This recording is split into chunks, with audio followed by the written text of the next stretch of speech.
You break your arm, right? And the x-ray shows this jagged white line, and the doctor says, there it is. Yeah, clear as day. Exactly. Medicine loves precision. We are so used to this system where you feel a symptom, you go take a test, and you get a very clear, visible answer. But what if the smartwatch on your wrist, like the exact same one you use to check text messages or track a morning run, could see a silent health crisis developing inside your body years before that jagged line ever appears on a doctor's chart? I mean, it completely flips our traditional model of healthcare upside down. Right. Because right now, we're stuck in this reactive system. We basically wait for the biological damage to accumulate until it's, loud enough to trigger a positive result on a specific clinical test. We wait for the house to catch fire before buying a smoke detector. Exactly. But what we are looking at today is a transition. It's moving toward utilizing the continuous digital exhaust of our daily lives to actually look into a patient's metabolic future. Which is wild. So today's deep dive is exploring a really fascinating paper published in the journal Nature back in March 2026, detailing the WearMe study. Yeah, WearMe stands for Wearables for metabolic health. Right. And it's this incredibly comprehensive look at how researchers combined everyday smartwatch data, routine blood tests, and advanced artificial intelligence to predict insulin resistance. So our mission today is to break down the invisible mechanics of this condition, decode how wearables and AI are teaming up to spot it, and ultimately understand what this means for the future of your personalized health. And to really grasp the magnitude of what this AI is doing, we first have to understand the biological problem it's trying to solve, because we are looking at a global health crisis of just staggering proportions. Yeah, the numbers in the paper are, they're terrifying. They really are. There are 537 million adults globally living with diabetes right now, and that number is projected to hit 643 million by the year 2030. That scale is hard to even wrap your head around. And the source notes that 90% of those cases are type 2 diabetes, right? Correct. So type 1 diabetes is an autoimmune condition. That's where the body attacks its own insulin-producing cells. But type 2 diabetes is largely driven by lifestyle factors. And the tricky part is it develops really slowly over a very long period of time. Okay, so walk us through the mechanics of that. Like, what is actually happening in the body? Sure. So in a healthy body, when you eat, your blood glucose, your blood sugar rises. In response, the beta cells in your pancreas secrete a hormone called insulin. Right, insulin. We hear about that all the time. Yeah, and insulin travels through the bloodstream, attaches to the cells in your muscles, fat, and liver, and basically signals them to absorb that glucose for energy. So if we use an analogy, insulin is essentially a key, and the cell is a locked door. When you eat, the pancreas sends out these keys, they unlock the doors to your cells, and the glucose goes inside, which clears it out of the bloodstream. That is a perfect way to look at it. Now imagine what happens in insulin resistance, or IR. The cells just stop responding efficiently to the insulin. Well, locks get rusty. The locks are rusty. Yeah. Exactly. So the insulin keys are turning, but the doors won't open easily. And because the cells aren't absorbing the glucose, the blood sugar levels stay high. And the pancreas notices this, right? Right. The pancreas senses this high blood sugar, basically panics, and starts furiously pumping out more and more insulin. It's manufacturing more and more keys just to force those stubborn, rusty doors open to get the exact same effect. And I'm guessing eventually the key factory, the pancreas itself, just burns out from the overwork. It does. And that is the exact moment you cross the threshold into full-blown type 2 diabetes. But what makes this entire process so dangerous is how completely silent it is. Because you feel fine. You feel totally fine. In fact, the paper provides a statistic that really illustrates the problem. In their study, they looked at 972 participants who were normoglycemic. Which is just a fancy clinical term meaning their fasting blood sugar levels were totally normal. Right, normal blood sugar. But out of those 972 completely healthy-appearing people, 196 of them already had underlying insulin resistance. Wait, hold on. So roughly 20% of the people who would, go to their annual physical, get a standard blood test, and be told your blood sugar is perfectly fine, keep doing what you're doing, were actually secretly harboring this rusty lock crisis. Yes, the pancreas was just working overtime to hide it. The blood sugar looked normal only because the pancreas was pumping out massive, abnormal amounts of insulin behind the scenes. Wow. Which is exactly why the researchers needed a specific ground truth metric to train their AI models. They couldn't just rely on blood sugar. Because it's a liar. Basically, yeah. So they used a clinical metric called HAIIR. It stands for Homeostatic Model Assessment of Insulin Resistance. It's a mathematical formula. It multiplies your fasting insulin by your fasting glucose and then divides by a constant of 405. Okay, so it looks at both sides of the equation. Exactly. And the researchers set a very strict threshold. A HOMI-IR score of 2.9 or higher means a patient is officially insulin resistant. Okay, so let's do a quick recap for everyone listening to make sure we're all on the same page. Point 1. Insulin resistance is the silent precursor to type 2 diabetes. It's that state where your cells ignore insulin, which forces your pancreas to overwork itself into exhaustion. Point 2, having normal blood sugar absolutely does not mean you are in the clear because your body could just be compensating. And point 3, the actual clinical standard for detecting it requires this HOMA-IR formula. Spot on. So it makes you wonder, and this is a question for you listening right now, have you ever felt perfectly healthy on paper, but wondered what invisible struggles your metabolism is fighting right beneath the surface? And, finding that out isn't exactly easy under our current medical system because calculating that HOMA-IR score requires a fasting insulin blood test. Which is not part of a normal checkup. No, it's an inconvenient test, it's more expensive, and doctors rarely order it during a standard preventative visit. And the absolute gold standard test is something called a hyperinsulinemic euglycemic clamp. That sounds intense. It is incredibly invasive. It's almost exclusively done in research labs. You aren't getting that at your local clinic. So if finding these rusty locks requires a highly specialized, expensive lab test, we clearly need a different kind of magnifying glass. And I guess that's what the Wear Me study realized, right? That the body is actually already leaking clues through the data we generate passively every single day. Exactly. So the researchers assembled a cohort of 11,165 participants across the United States to look for these clues, and they gathered data from 3 common buckets. Okay, what were they? First, basic demographics, things like age and BMI. Second, routine, cheap blood tests like a basic lipid panel and a fasting glucose test. And third, wearable data from off-the-shelf devices like Fitbits and Pixel watches. The stuff millions of people are already wearing. Right. They were looking for correlations between that hidden HOMA-IR score and simple, everyday physical metrics. And the physical metrics they focused on were things like resting heart rate and heart rate variability, right? Yeah. They found that higher insulin resistance strongly correlates with a higher resting heart rate, or RHR. And it also correlates with a lower heart rate variability, or HRV. Let's pause on heart rate variability for a second, because that's a metric a lot of people see on their smartwatch app, but they might not fully grasp what it actually means. It can be confusing. Right. So HRV measures the tiny variations in the milliseconds between your actual heartbeats. High variability is a good thing. It's a sign of a healthy, adaptable nervous system. Low variability means your body is stressed or rigid. Yeah. But why would a rusty lock in your cells change the rhythm of your heartbeat? That feels disconnected. It does, but it's actually deeply connected because chronic high insulin is a systemic stressor. When your cells are resistant to insulin and your metabolism is really struggling to process energy, it keeps your sympathetic nervous system, your fight or flight response, subtly engaged. Oh, wow. So your body is essentially in a low-grade state of panic all the time. Yes. So your heart rate stays elevated, and the variability between beats drops because your nervous system basically loses its relaxed, adaptable state. The smartwatch isn't measuring blood sugar directly. It's measuring the systemic stress caused by the metabolic dysfunction. That makes so much sense. And the paper also noted that insulin resistance correlates with fewer daily steps, higher triglycerides, and lower HDL, which is the good cholesterol. Exactly. But identifying a correlation is just the first step. They needed to know which combination of this data actually built an accurate, predictive model that a doctor could, safely rely on. Wait, hold on, though. Let me push back on this a bit.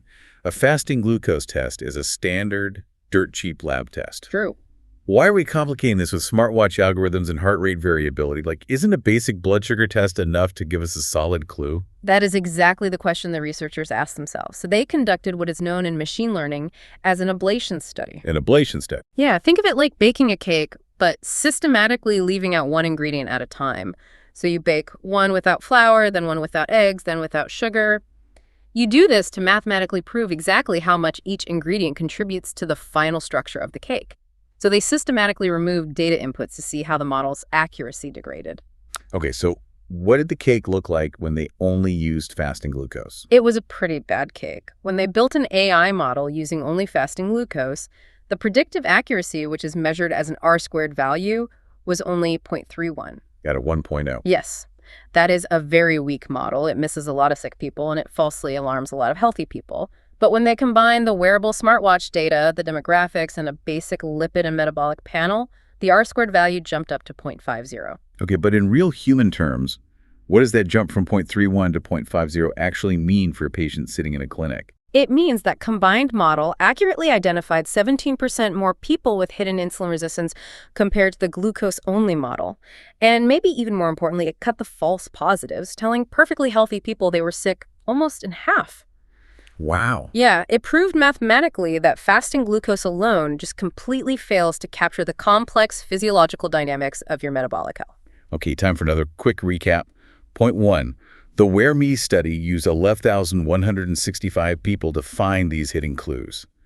Point 2. High resting heart rate and low heart rate variability are tangible red flags for metabolic trouble because your body is stressed out. And point 3.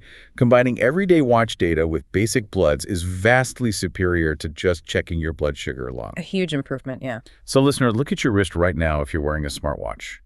What is that heart rate data secretly saying about your metabolic health today? But, we have to be careful here because simple daily averages, like an average resting heart rate of 65 beats per minute or an average of, say, 8,000 steps, that drastically oversimplifies the human body. Sure, because I'm not doing the exact same thing every hour of the day. Right. Your body is not a static daily average. It is a highly dynamic system, fluctuating minute by minute based on stress, sleep, what you just ate, how you're moving. Okay, so how did the researchers capture that minute-by-minute complexity? Because if they weren't just looking at the daily summary on the Fitbit app, what were they doing? They utilized what's called a wearable foundation model, or WFM. WFM, got it. This is a foundational deep learning model. Specifically, it's a vision transformer model that's been adapted for time series data. And the scale of the training data here is what really sets it apart.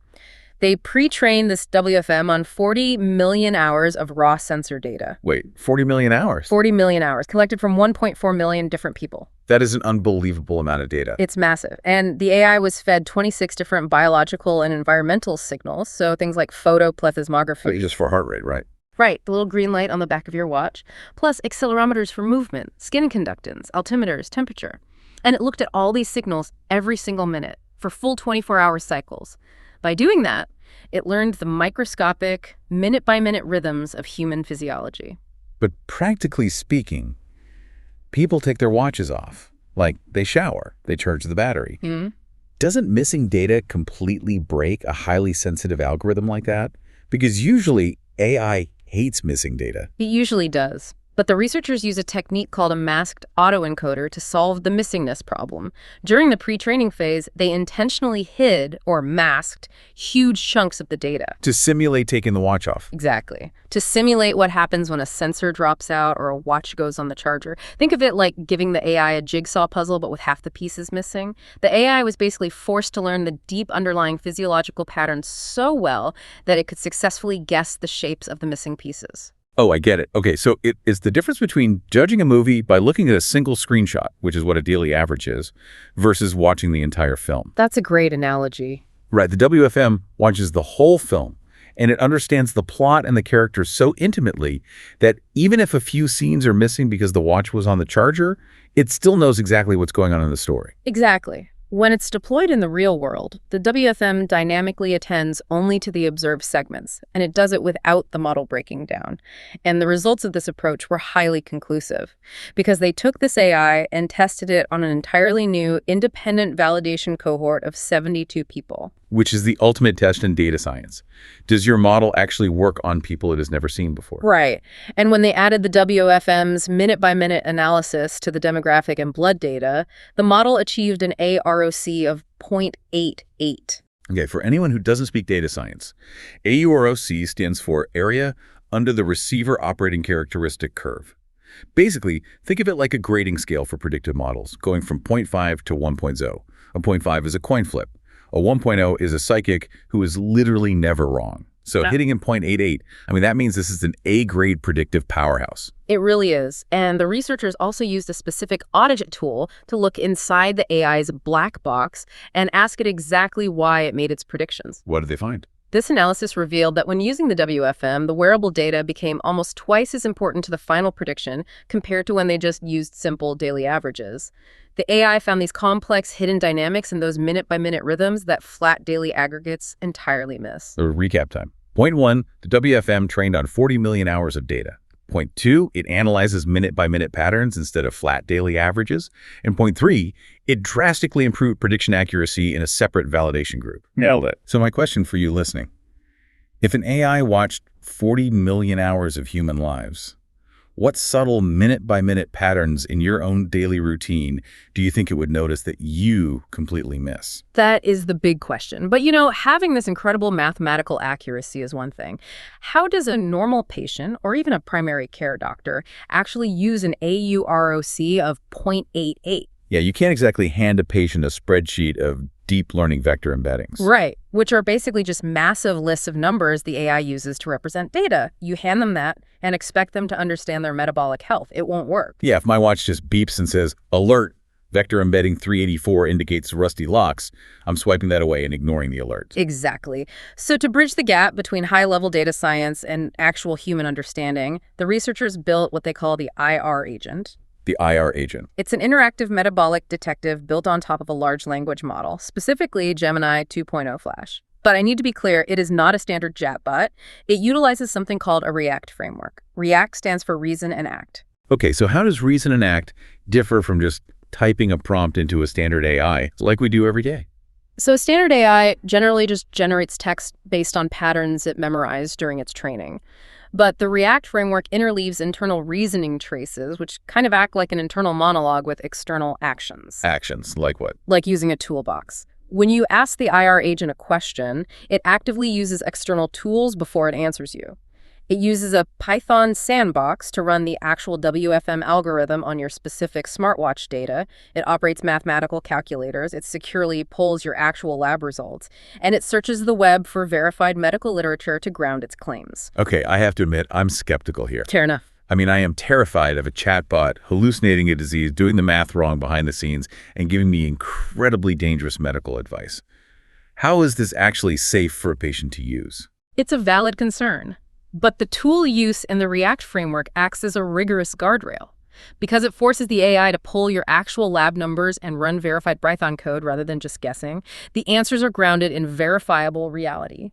And they didn't just assume it was safe. The researchers subjected the IR agent to a blinded evaluation by 5 board-certified endocrinologists. Oh, nice. They brought in the human specialist to grade the AI's homework. Exactly.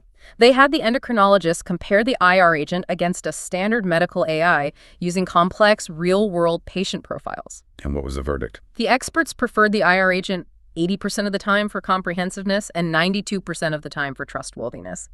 But most importantly, when evaluating absolute accuracy, they rated the IR agent as 96% safe from providing harmful medical advice. And they found that 100% of the time, it correctly referenced and interpreted the user's complex OMA-IR values. That is pretty reassuring. But what does that interaction actually look like for the patient using it? Well, it really excels at contextualizing risk. Let's say a patient asks the agent, am I at risk for diabetes? A normal AI might just look at their standard blood work and say, your blood sugar is normal, you are healthy. Because it's just reading the superficial data. Right. But the IR agent runs the tools, sees the hidden patterns, and says, your blood sugar is currently normal. However, I ran your watch data through the prediction model, and your estimated OMA-IR is 4.9. Which is way over the 2.9 threshold. Exactly. So the agent continues, that is significantly elevated above the 2.9 threshold. This means you have underlying insulin resistance, and combined with your low heart rate variability, you are at a high risk of progressing to type 2 diabetes. Let's look at some lifestyle modifications to reverse this. So quick final recap here. Yeah. Rather than just guessing based on a medical textbook, this AI acts like a digital detective. It pulls your real-world data to find the rusty locks before the door actually gets kicked in. The REACT framework uses specialized tools rather than hallucinating text, and board-certified endocrinologists verified it as highly safe and trustworthy. Yep. So, listener, would you trust an AI agent to suggest lifestyle changes if it could actually show its math? And prove it, read your blood work, and watch data correctly. And synthesizing everything from the Wear Me study, We are really witnessing a fundamental paradigm shift in the practice of medicine. For decades, our healthcare system has operated defensively. We wait for the biological damage to accumulate to the point where it triggers a positive result on a specific, often expensive clinical test. Like we said at the start, we wait for the X-ray to show the broken bone. Right. But this research proves that the digital exhaust of our daily lives, our steps, the variability of our heartbeat while we sleep, combined with just the most basic, cheap blood tests from an annual physical test, all of that can be synthesized by foundation models to spot the warning signs years in advance. We can detect the subtle systemic stress of a disease like insulin resistance long before it manifests as irreversible type 2 diabetes. It's taking the invisible and making it undeniable. We started this deep dive by asking, what if your smartwatch could see a silent health crisis developing? And the answer is, it can. And the AI can explain it to you safely. And taking that a step further, this immense predictive capability also brings a profound responsibility regarding how this data is utilized in the broader healthcare ecosystem.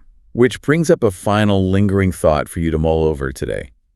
If our smartwatches and routine blood tests can be fed into an AI to accurately predict a major, costly disease years before it actually happens, who owns that predictive power?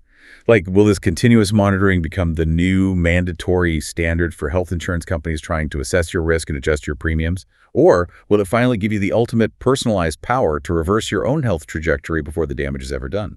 It is arguably the most important question in digital health today. The X-ray machine is changing, everyone. Make sure you know who is looking at the screen. Until next time, keep diving deep.